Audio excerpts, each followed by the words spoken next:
Greetings. My name is Jens Gaab, and I'm a professor for clinical psychology and psychotherapy at the University of Basel. It is my pleasure to provide this short video for Dr. Roshin Kandel-John, who is a respected and dear colleague of mine and who has been working with us in Basel in the last years.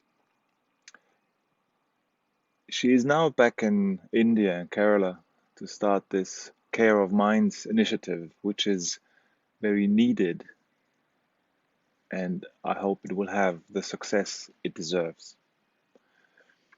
The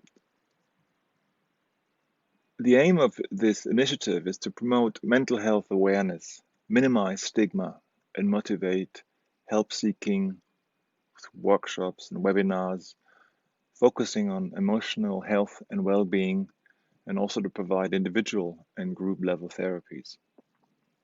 I think this is highly needed, and I wish her and the whole initiative all the best for the future. Dr. Roshin Kandel-John asked me to provide her a short video about what is very important to me, what is dear to me. I will take this opportunity to talk about the context in which change is possible. I'm talking about personal change. I'm talking about personal issues. Mental health is personal, so it's very hard to address this. We need to be very careful. We need to provide personal and professional care to be able to change mental issues to the better. And as I only have some minutes to talk about this issue, I will focus on two things that are highly important in this context.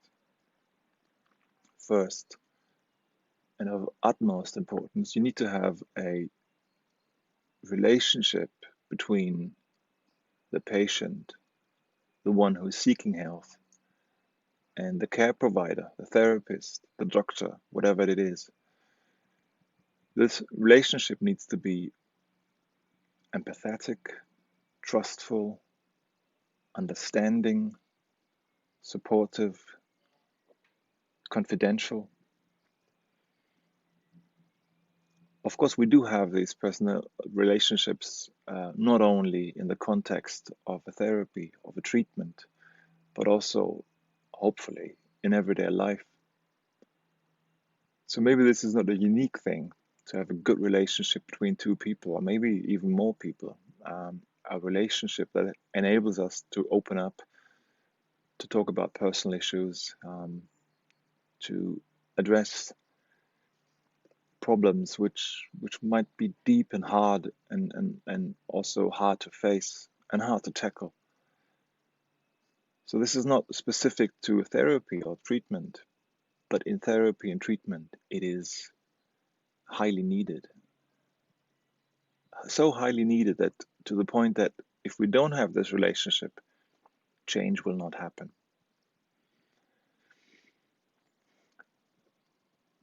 This relationship between a patient and a therapist is effective. We know that this is, if we don't have that, there's no change.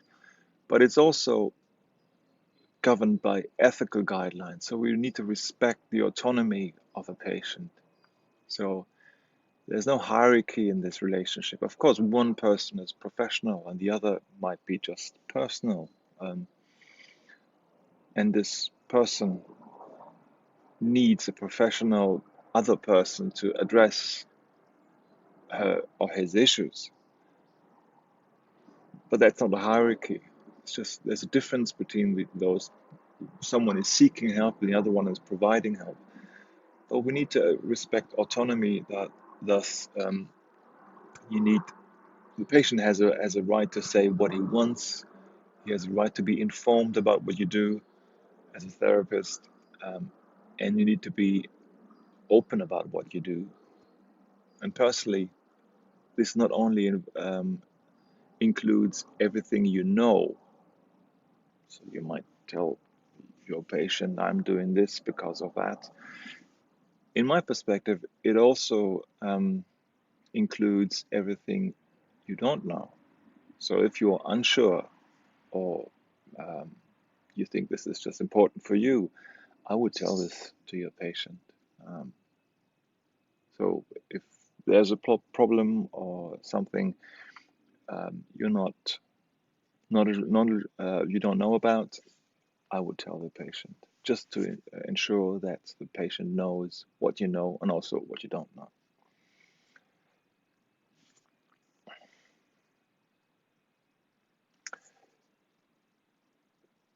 So first, and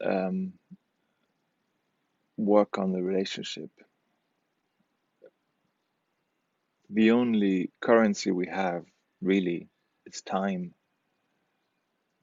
So invest time in the relationship, let it grow, be careful, provide a safe environment, a safe relationship where the other can open up to the extent that is good for him or her. The next thing is make it plausible, make it understandable, make it fitting to the other person. There is no such way as to convince someone of something. So your problem is this, and that's the only way it should be addressed. No. Ask if what you say or what you think is plausible, is understandable, is acceptable. We all differ. We have different cultures, we have different backgrounds, we have a different personality, we have different values, and these need to be acknowledged and also protected. Um, so make your therapy, make your treatment acceptable, plausible, understandable to your patient.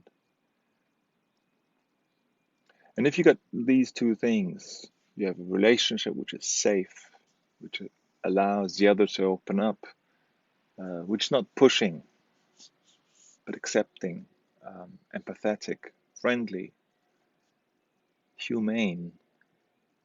And within this relationship, you do something that is acceptable, understandable, and plausible to the patient. I think then you have achieved much of any effect you can achieve through a treatment. We might differ in what we do. So someone might be addressing this aspect, and the other one might be addressing that aspect. That's okay. We all differ. Um, and we shouldn't invest too much time and effort and discussion in, oh, you've been doing that, and you should have been doing that, or you do that, but not this. What we do is not too important. It's rather how we do it. And that's the relationship, the acceptance, and the plausibility. So I wish you all, and I wish this initiative, Care of Minds, all the best. And I think we need this initiative, and we need you as being part of this to achieve change. Thank you.